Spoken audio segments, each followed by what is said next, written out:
Mrs. Sloan? Here. Mrs. Johnson? Here. Mrs. Bays? Here. Ms. Gilliar? Here. Mr. Greenstein? Here. Mr. Kirpin? Here. Mrs. Weisberg? Here. Thank you.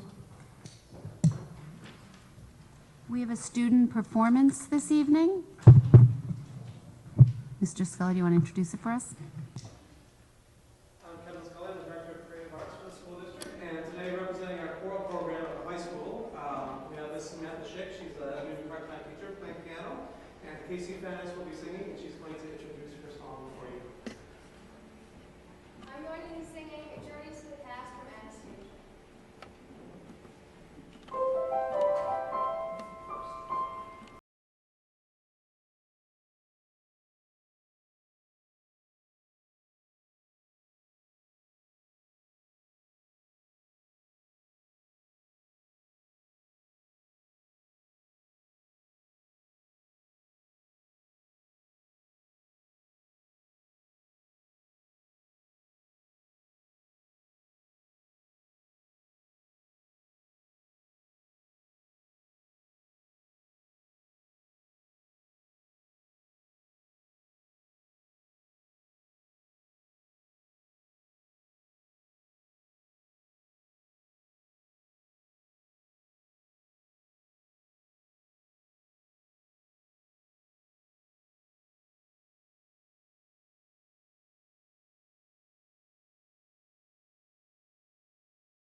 microphone over here for anyone that would like to make any comments.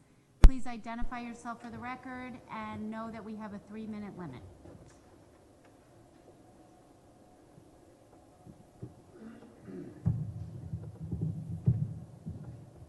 Hi, sorry I'm a little short. Hi, my name is Lee Richards. I'm co-president of Agate, and I'm very nervous, so I apologize. I wanted to take this opportunity to thank the BOE and the administration for not only working to get our district our fair share of the pie, but also for looking towards the future and putting together a 3-year plan for our district. In spite of difficult budget constraints, I think it is critical to always think ahead, not only to what our district will absolutely need over 3 years, but also what will help our kids thrive. I was particularly happy to see a STEAM, the Enrichment, Science, Technology, Arts, and Math program included as a part of this plan. The plan to hire an additional teacher in each elementary school to provide STEAM enrichment to all students in the new STEAM classroom will provide exciting opportunities for all elementary school students. I am also appreciative that the PEP Pull-Out program for advanced learners will remain intact, and that this STEAM teacher will not only provide enrichment to all students, but also to this core group of advanced learners. This is a step in the right direction of getting the PEP program back to where it used to be. As we move closer to this goal in the next few years, I ask that you be mindful of this core group of advanced learners when you are hiring teachers. Since they are serving advanced learners in addition to the general population, we hope that these teachers have an extension or certification in gifted and talented education with a knowledge base of and or a background with this particular type of student. Some of these students will also be gifted in the humanities, and it's just important to serve these students as it is to serve your mathematicians and your scientists, and to understand the profound connection between all of these subjects. Which kind of brings me to my next point. There is some concern about the humanities in the district.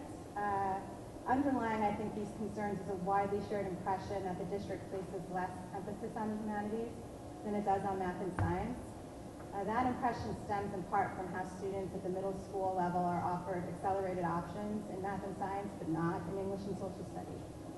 Then when students enter high school, students who are passionate and energized about the humanities are expected to self-advocate and take part in independent English or social studies honors projects. There was some concern expressed at the English honors update curriculum about whether or not students were adequately prepared for this independent reading and writing project. 30 seconds. It's my hope that at some point in the future, it was deemed that that was not the appropriate place for that discussion. It's my hope that at some point in the future that we have the opportunity to discuss how the middle school prepares students in humanities for that honors project. Thank you.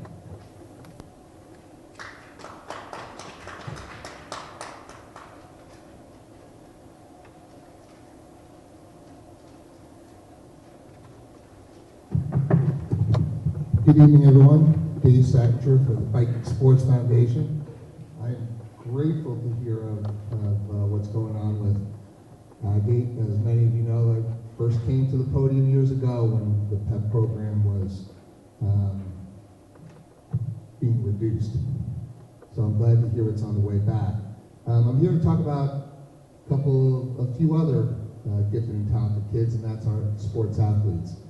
So recently, the Viking Sports Foundation has worked really hard, and we want to thank the board for cooperating. We've been working really hard to do everything that we can to make our fields as safe and as playable as possible for our student athletes. I'm thrilled to announce that on the 19th at 2 p.m., we're going to be having a walkthrough with facilities at the fields that we use at our elementary schools and hopefully on campus as well. The public is invited to participate in this, and we want to encourage everybody to participate in this so that we can make our fields not only safe for our student athletes that use our fields, but also the students in those schools where they use those fields for gym and recess. I also want to point attention to that we are going to be having an Ncaa recruiting night. That is going to be on Monday, January 29th, and as we wait with bated breath to get that added to the school calendar, I just wanted to let people know that this is going to be an exciting evening.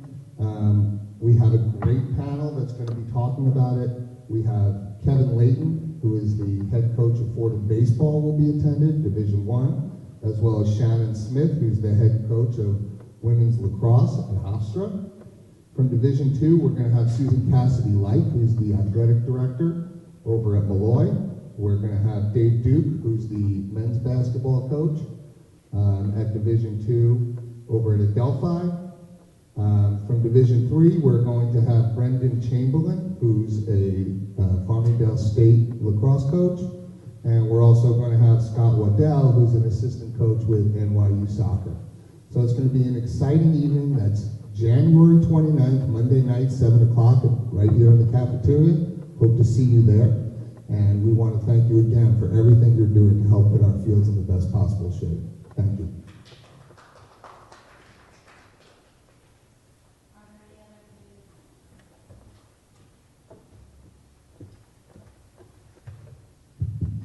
Good evening, everybody. Thank you for your attention. My name is Uday Kasalia. I'm currently not a resident of Port Washington, but I'm actually looking at moving into the community. And in doing so, I actually made a lot of new friends, made connections with some old friends, and I became aware that you guys have these regular meetings, and as a father of 2 young kids, 4 and 5-year-old daughters, I wanted to become more involved with the community, especially with the Board of Education or with school activities. And there's a need for Port Washington, and let me just give you a little back history. I used to work in Port Washington for about 8 years, and love the town, love the community. Always wanted to live in Port Washington, and I've been living in North Hempstead. Well, I've been living in New Hyde Park for the longest time. And one of the things that I wanted to become more aware of, or at least bring to your attention, the need for a little bit more integration, especially with the school. There are a lot of different cultures that make up Port Washington, and maybe not at the same level as some of the other neighboring towns. But specifically, I'm talking about the holiday calendar and the holiday schedule. I think that there's a lot of benefit that can be made if together we can make a concerted effort to make it a priority to add certain cultural holidays, and I'm speaking specifically about Diwali, which was passed in November, but many of the neighboring towns have adopted on the school calendar honoring or acknowledging the holiday, and then also giving some attention to the holiday, because it goes beyond and transcends religious connotations. It actually speaks to a certain topic that is very important these days, just the humanistic ideals and what it means to really be a good human being. I think this is a really great opportunity to highlight Diwali as a flagship holiday that celebrates all humanity. And when you have an opportunity to really dig into it, it goes beyond any specific religion. And I just wanted to bring to everyone's attention here that it is a very important component to my personal decision. Not that you're going to make a decision for me, but as a prospective home buyer, 30 seconds. It is a factor that's going to play into where I want to raise my daughters. So I love the town. I want to thank you very much for your attention and your time. Have a good evening.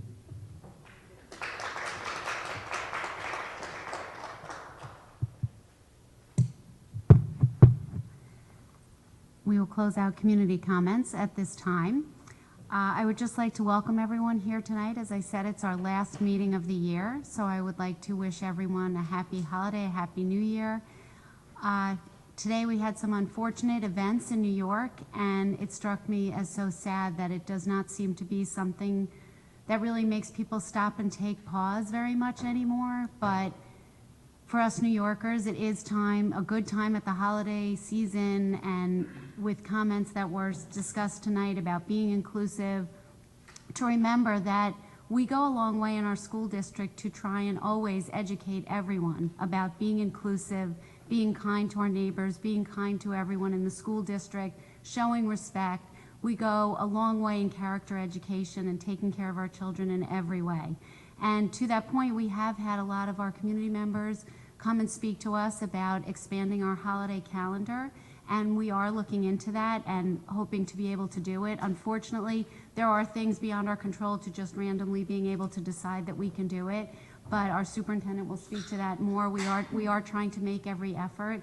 We do want people to know that live here and people that are thinking of moving here, that we are a community, a school community that does try very hard to be inclusive to everyone that's here, to our adults, our students. Senior citizens in the community are always welcome in our doors to come to various activities. We do a lot of outreach, and it's one of the most wonderful parts about Port Washington as a community. So we thank you for coming and speaking to us here about that and bringing it to our attention.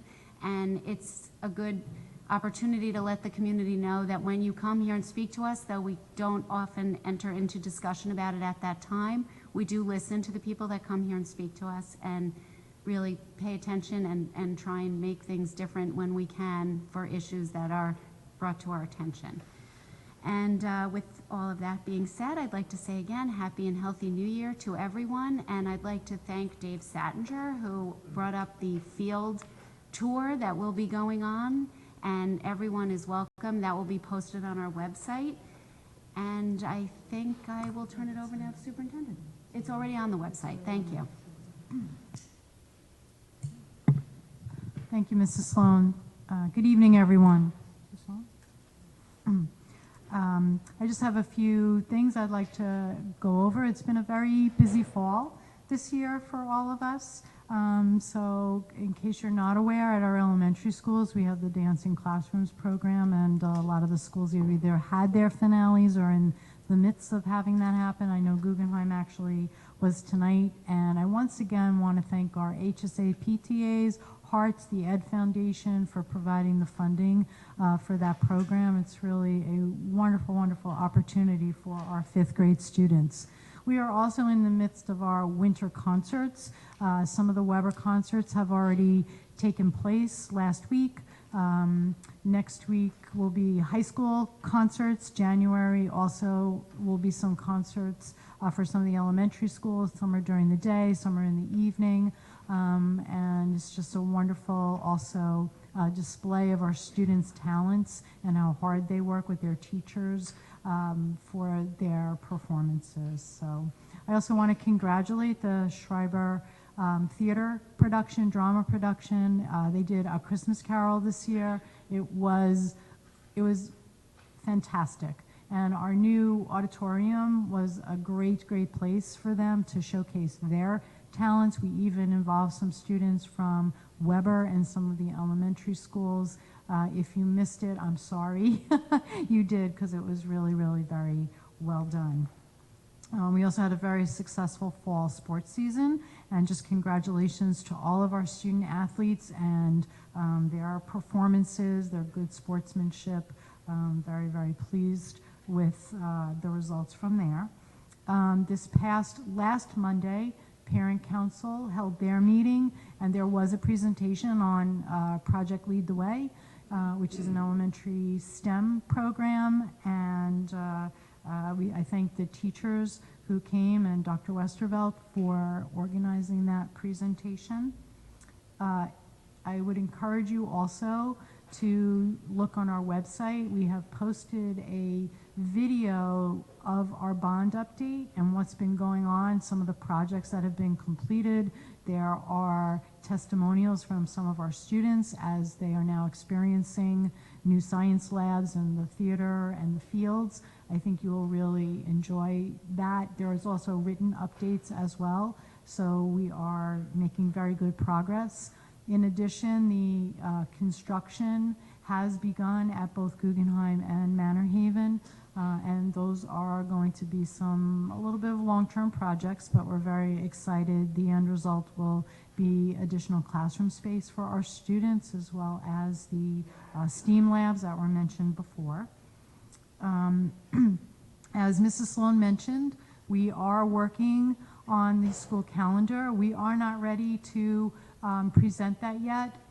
We are giving very serious consideration and making a concerted effort to work through the holiday issue, but we also need some more information from the State Education Department before we can even present a finalized calendar. So we have been looking at it internally, and we'll be talking with the Teachers Association and moving that forward. So I wouldn't expect to see a school calendar till we typically present it, which may not be till maybe mid to end of January, early February at the latest. And you'll see tonight, we had mentioned at the previous board meeting that the district and the board would be looking at a review of the guidance program, and so we will be moving forward with that review with an independent consultant in January. And I also want to extend a happy holidays to everyone.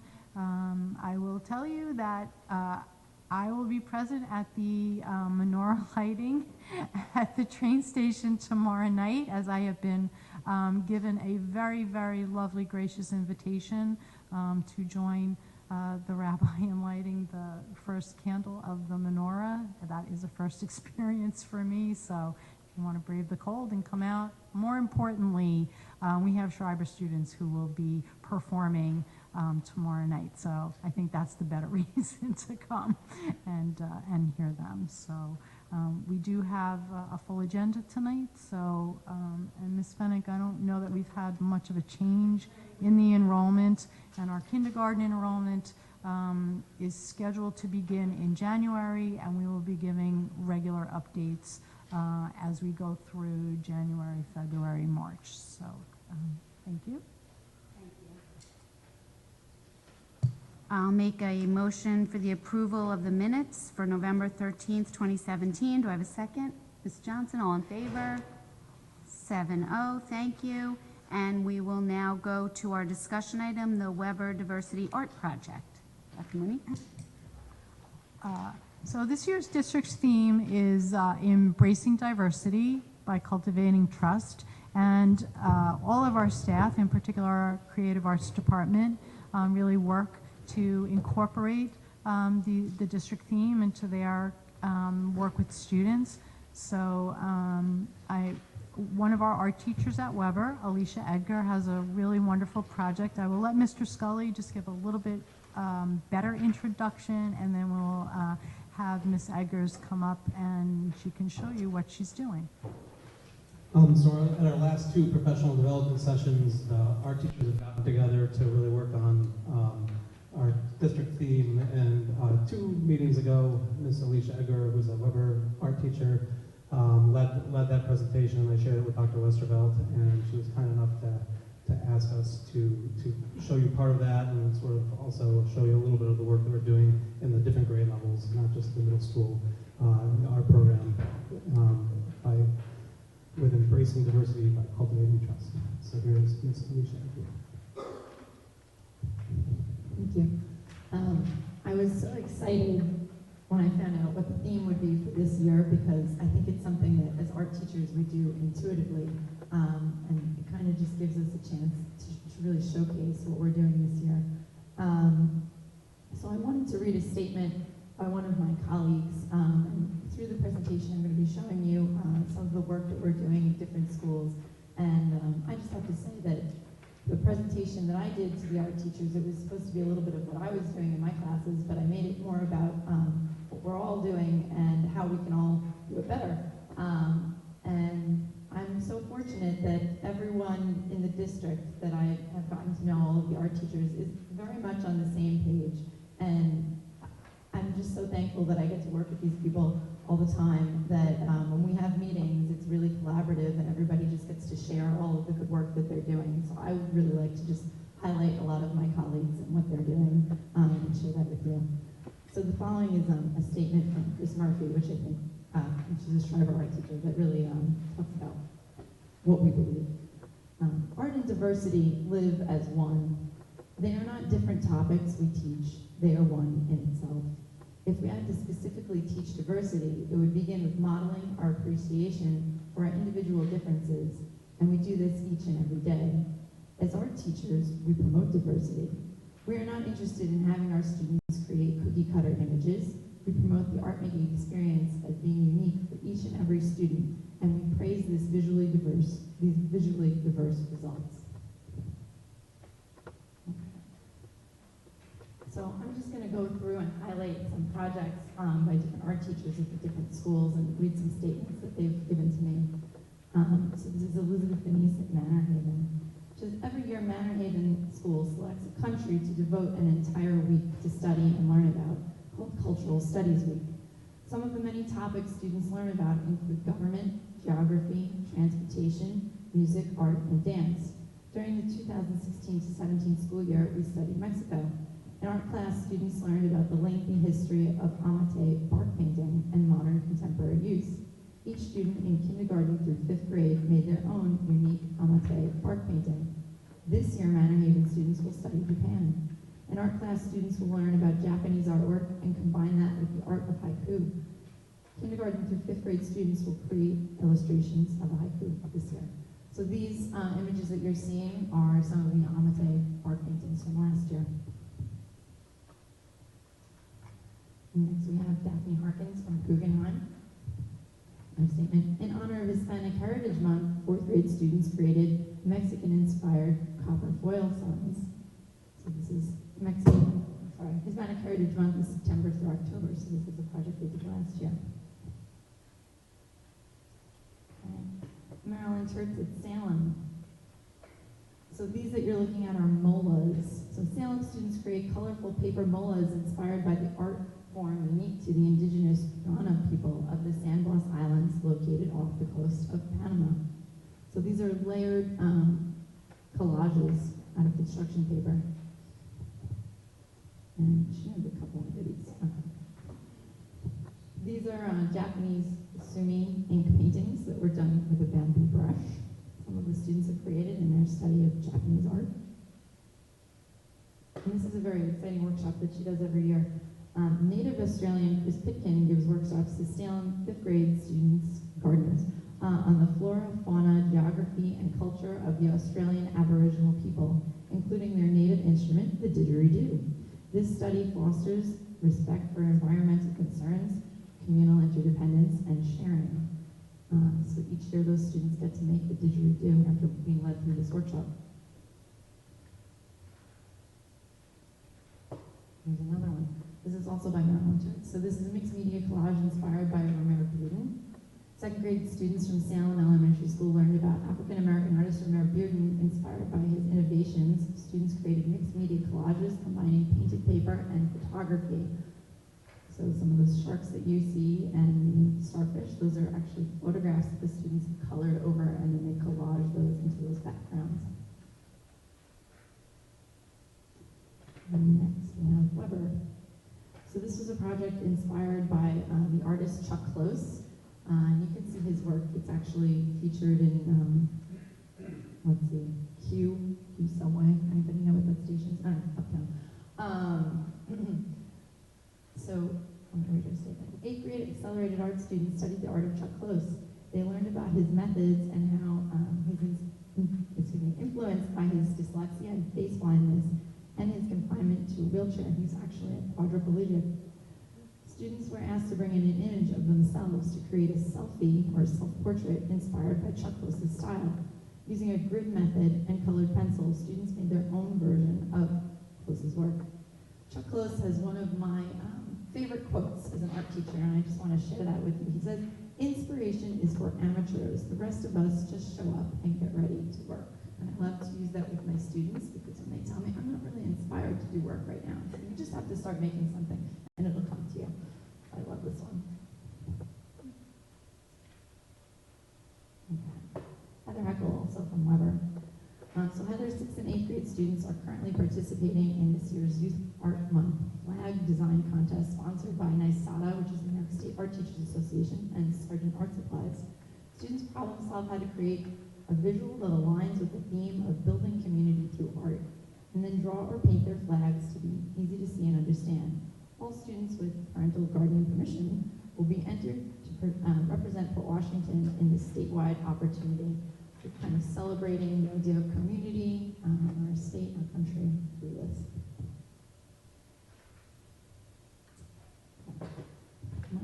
So I have a couple of projects that I wanted to highlight.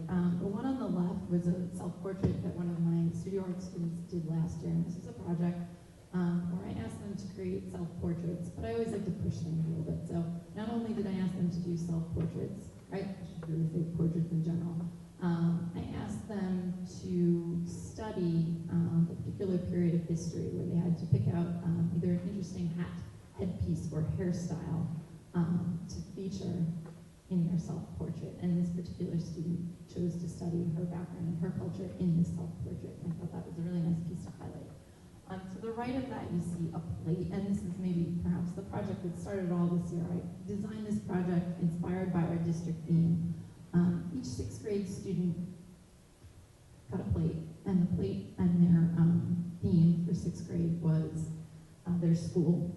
And then the seventh grade students did a theme based around the community, and the eighth grade students did a theme around the country. And the idea behind this was that as you get older, your worldview increases, so your scope gets a little bit bigger.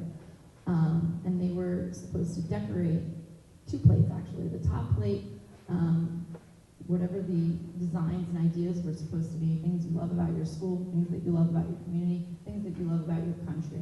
And the idea was that each student could kind of zero in on something personal to them. So I said, if you want to make your plate all about your love of Spanish class or all about your love of your particular culture, that's fine, because the idea is that together, when these plates are displayed, it represents this microcosm of all these little pieces of what we're all about when we come together as a community.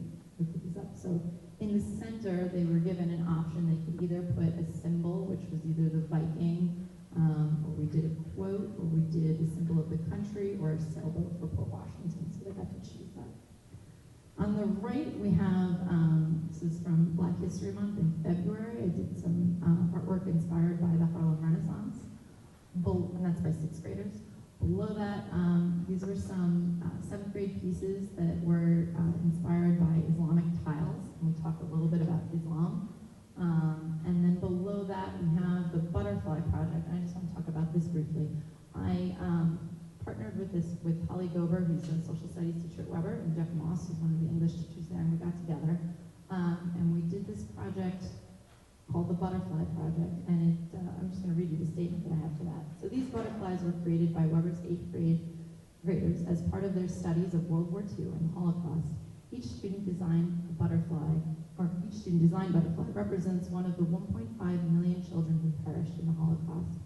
In some cases, the butterfly is also dedicated to the memory of an individual the student has lost in their own lives. Butterfly is a symbol of exquisite transformation. It serves to remind us to teach and practice tolerance and understanding, to remember the past and to act responsibly in the present to create a more peaceful future.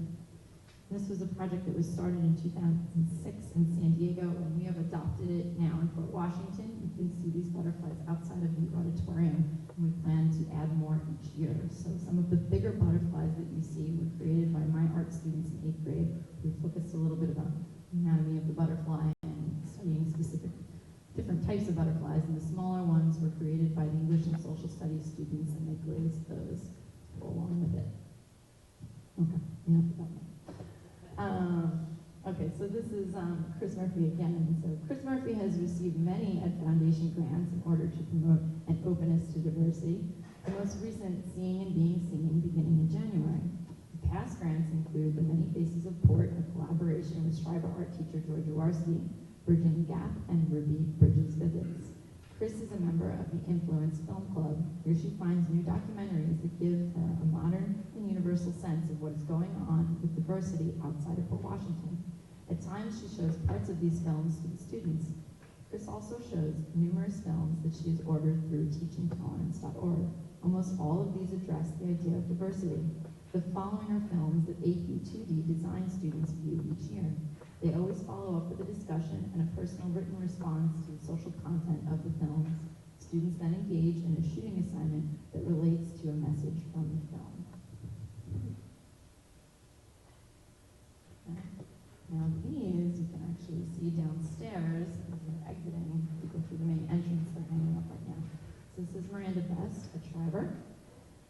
AP art students learned about the Native American tradition of totem animals. We learned about their belief in animal guides and the understanding that it is some reflective questions, writing and sharing, students considered which animals they feel the strongest connection with. Students then took a class trip to the Bronx Zoo. They made sketches and took photos, and when they returned to class, they began their mixed media totem animal images. I have a few more of these. They're beautiful. And again, these are downstairs. Finally, this is Nicole Thomas, who is also a charter. Students in creative crafts learned about the Mexican holiday Dia de los Muertos, or Day of the Dead. They created traditional Catarina and Calaca dolls, as well as sugar skull masks in the folk art tradition. Using a wire armature as a base for their doll's skeleton, students created volume by adding aluminum foil, then newspaper and paper mache paste as a final layer. They painted and decorated their dolls and masks with a variety of materials to create texture and interest. So these are the dolls that they made, and then I have a slide. These are some of the masks. They're beautiful. So when we had our meeting together, the art teachers, these are some questions that I put out, and we talked a little bit about these. So this idea, how can we integrate more women, artists of color, non-Western artists into our curricula, and also artists with disabilities, LGBT artists, and etc. So it's this idea that although it's very important to teach Renaissance artists, and as my students like to think of them, the Ninja Turtles, Michelangelo, Leonardo, Donatello, Raphael, Renaissance artists, expanding it a little bit to kind of create a new canon, and what would that look like? So that was my second question. What should our canon look like, and how do we show students artists that look like them that are working in the world? How can we encourage students to share their unique attributes or life experiences or the cultural ethnic backgrounds into their art making? So I think it's very important, and we always try to do this in every project. We try to bring in students' individuals' personalities and their background into what they're doing. And how can we make sure, most importantly, that our students feel safe and supported to be themselves in our classes, because if that's not happening, then nothing else can. And finally, in response to this week, as our teachers talked about some of these are some up-and-coming artists that some of you may be familiar with. And Monia Lewis, she's not up-and-coming, however, quite noteworthy. She doesn't get enough credit, I think. We have Alana Tsui, Carrie James Marshall, Micheline Thomas, Amy Sherrill, and Kahinley Wiley. Amy Sherrill and Kahinley Wiley have been in the news recently because they have been commissioned to paint the official portraits of Barack and Michelle Obama, and you can see their work. There's the clicker. Okay, there's Kahinley Wiley, and this is Amy Sherrill. So she'll be painting the official portrait of Michelle Obama, and Kahinley Wiley is doing Barack Obama. So we talked a little bit about that. And so introducing new artists into our canon, if you will. And finally, I just want to end with this. I found this quote that I really enjoyed. The essence of the beautiful is unity in variety. And unity and variety are both principles of art that we discuss in our work, in our art making. And I thought that was really nice. We cannot be together unless we are all ourselves and unique and appreciate our own unique differences. And diversity, the art of thinking independently together. And I was inspired when searching Google for a nice quote to put in this slideshow that there are seashells in this, and it reminded me actually of a project that I'm doing right now with my 8th graders, where they are studying natural forms and turning those into ceramic art pieces. So if you look, that bottom image is some work also by Weber, the artists. And that is all. Thank you so much.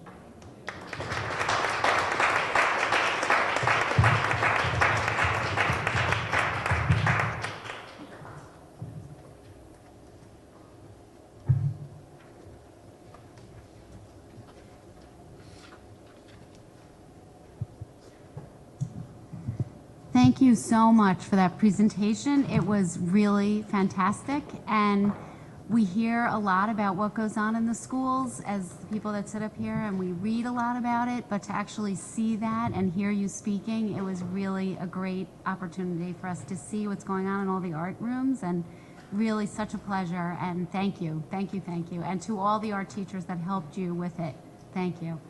Does anyone have any other questions or comments on anything? I'm I just want to echo what Karen just said. I thought that presentation was absolutely beautiful, and it's just really, it's beyond wonderful to see the type of work and the emphasis on diversity and the creativity that's going on in our art classes and beyond. It's really fabulous. Thank you. I'm just blown away. I just want to reiterate, totally awesome. If it's not on the website yet, let's get it up on the website because the world needs to see how awesome that is. The important thing to note is the world does not, our students see that every day. And the thing is that so many people don't know what's going on and unfortunately assume that this stuff isn't. And I hope for the new year, we can all have a resolution to assume that it is until proven otherwise. That's what we're going to do. Okay, policy and personnel. Okay. Our next Policy and Personnel Committee meeting is this Wednesday, and it will be our last meeting for 2017. The agenda is actually posted on the website, but for those who haven't seen it yet, we will be discussing Policy 1511, which is about advertising in the school. That's something we have been discussing, and that discussion will continue. We'll also be discussing Policy 1500 and the accompanying regulation, which has to do with the public use of facilities and the fees that we are contemplating charging. Everybody's welcome to attend. I actually have down here that the Policy Committee meeting starts at 8:30 in the Daily Annex. I noticed that it's posted as 9 o'clock, I believe, on the website, so we have to just clarify that. Is that okay for you? 8:30. Okay. Well, I saw it the other day then, whenever I saw it. Okay, 8:30, so don't be late. Thank you. The board, we'll change it. Okay. Okay. In any event, please come.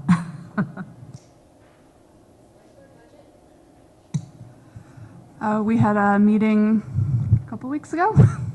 We did a quick bond update, or it wasn't really quick, it was sort of an overview of all of the projects that have been completed, the ones that are ongoing, the ones that we're awaiting approval for, and a little bit of what we were going to plan next.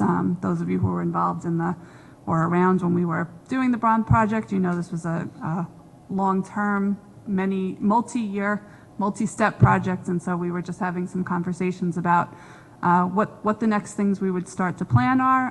One of those things is going to be the Whitney Field. So at our next meeting on January 4th, we're beginning at 8:30. We have some anticipated bids that should come in that we will discuss. We will have very, very preliminary budget discussions, and then at 9 o'clock the architects are going to join us. So anybody who's interested in having some input and conversation with the architects about the redesign of that field and bleachers and lights and all of that, please feel free to join us. We also have, as Kathy said, as Dr. Mooney said, begun work at Guggenheim, Manor Haven. So things are moving along. We have a lot going on in facilities. And that tour December 19th at 2 p.m. is beginning at Guggenheim by the baseball and softball fields, just in case anybody's curious.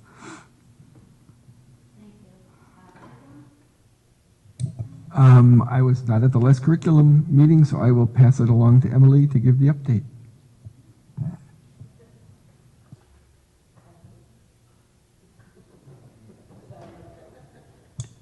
Okay. Thank you, Larry, but I forgot it myself. Our next meeting is coming up on Friday at 8:30 in the morning, and we will be discussing the English, no, we did that, science, see? Sorry. Science department, high school science. We did discuss the English project, honors project, the last meeting, and hope to see you all there. Now I will go to the action items, items A1 through D16B. Do I have a second? Ms. Johnson, all in favor? 7-0. Thank you very much. And I would just like to recognize the generous donations to our school district from the following: the Guggenheim HSA and Hearts. And I believe that is it this evening. Thank you very much. And Ms. Callahan, you would like to say something important? Yes, I would. For those of you who may know Wilma Stubbs, she is retiring at the end of this month. Kind of a bittersweet time, but with endings come new beginnings. And we have in the audience this evening, if you'd like to stand up, Robin Allen, who will be replacing Wilma as our new transportation supervisor. We're very excited about having Robin join us. We're such a calm place to work.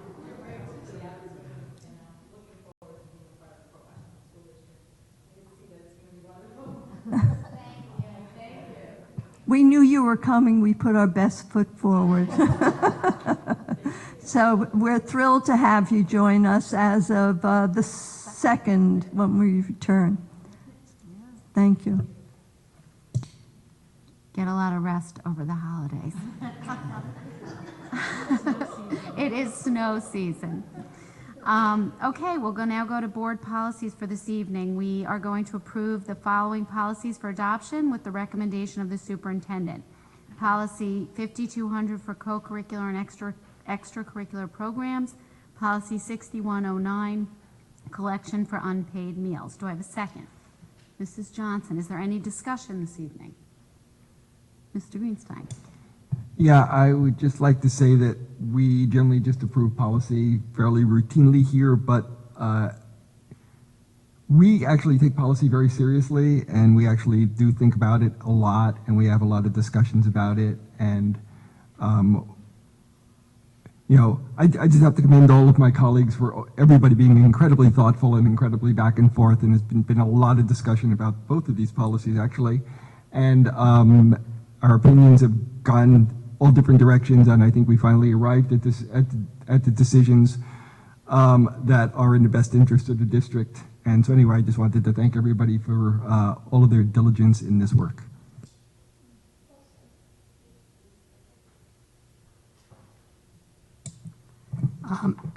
I just wanted to comment on policy 5200. I think it's important that we're adopting something tonight so that the families that are going to be affected by this can have some certainty and know when they're making their decision to homeschool or not, what the impact will be fully.